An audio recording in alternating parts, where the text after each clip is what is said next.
Bakit ka nandito? Searching din. Searching din. Ilan taon ka na? 36. Pwede pa kayo kukonti? Ano? Kung ganun. Kita butas eh. Yan. Para cute ka dyan, oh. Kaya gumanon ba?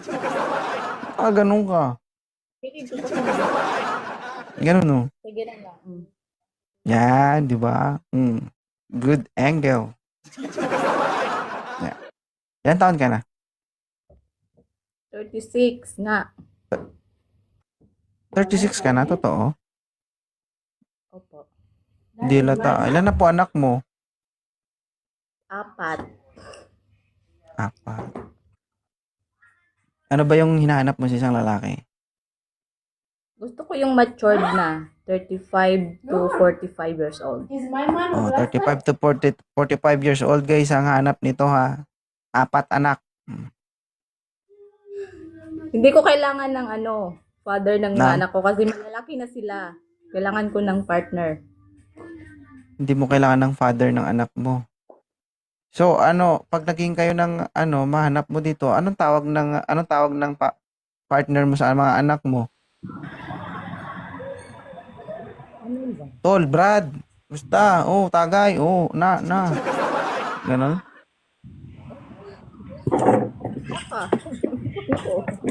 Lalaki na siya, may na ako, may 21 years old. Oh. Sir, naghahanap ito si ma'am, no? Matured ang hanap niya. Ngayon, ayaw niya maging tatay ng mga anak niya yung mahanap niya dito. Ibig sabihin, pag naging kayo, kumpare ka lang niya, hindi ka niya asawa. Oo, okay lang sa'yo? Kasi siya, halimbawa, pakikisamahan ko, hindi naman.